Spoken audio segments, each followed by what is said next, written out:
you tell the listeners about what Elasticare is doing, and where is Elasticare going within the AI space and within medical technology, especially within Canada?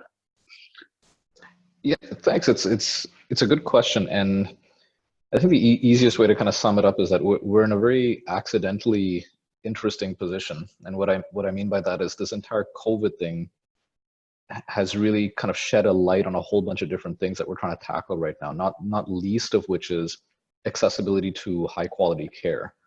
One of the things that we started off kind of at the outset, and I think any entrepreneurial, any technology journey really is meandering. You kind of go through a lot of different experiments. You try and figure out what's the problem to solve. And so the core of Elasticare ended up being trying to solve the cardiovascular disease cluster problem, which is to say that it's just a fancy way of saying that someone's got a heart problem, they end up having issues with blood pressure, they've probably got diabetes, and a whole bunch of things in what they call a disease cluster.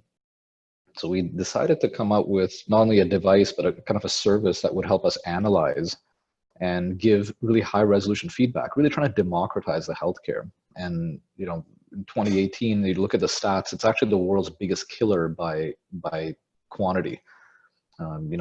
Tens of millions, 17 million people ended up dying of cardiovascular related diseases, CVD related diseases. So it's by far one of the biggest killers out there.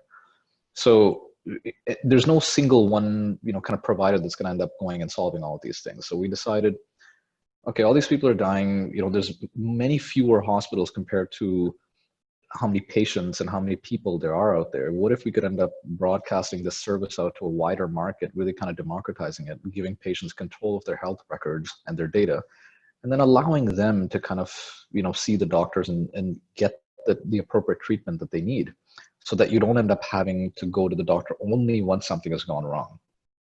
That really was kind of the thesis of setting out there. Now, the hard part, of course, is trying to penetrate things like procurement and make the enterprise sales, and that's why we tried to go kind of lower down the food chain.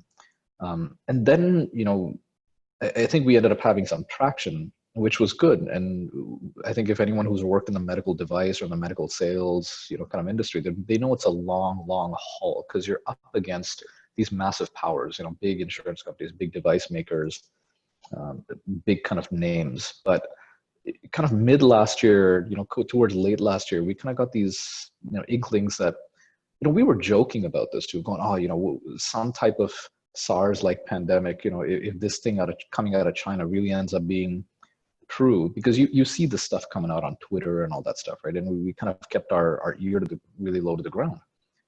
And then sure enough, in kind of December, the stuff started to pick up streams on social media, and we're going, no, this can't be real. Another respiratory thing. This is going to be a complete shit show, right? I mean, if it ends up hitting the world.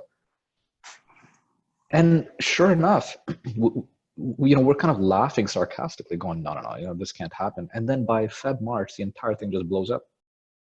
And so in a strange way, the demand for our product for remote monitoring of respiratory, kind of markers, cardiac markers, has just picked up and gone through the roof. And we're trying to launch in countries like India. Of course, we can't launch in China because of multiple other reasons. But we were already talking to people in China to be able to launch it there, and in India and Southeast Asia. But the demand has really kind of gone through the roof because of this. And so, what has this really done? It's really shown us there's a bunch of things that need to be solved and fixed, which is remote monitoring, because you can't have hallway healthcare. People are going to die there, and now it's more than ever before. So it's just kind of turned up the contrast dial on what works and what doesn't. We know what works is remote monitoring. We know what works is getting really high fidelity data and putting it in the hands of qualified practitioners. What we know what doesn't work is getting stuck in a hallway waiting for treatment just for triage, because you'll end up dying in that situation. And we think it's unnecessary. I think even the practitioners have said it's unnecessary, especially in a circumstance like this. So COVID has really taught us a lot about not even withstanding the rest of what's going on in other industries, but especially in medicine. There's so much that's broken and needs to be fixed. And as tragic as it sounds, there's really an opportunity for a lot of really smart people out there to try and go and end up fixing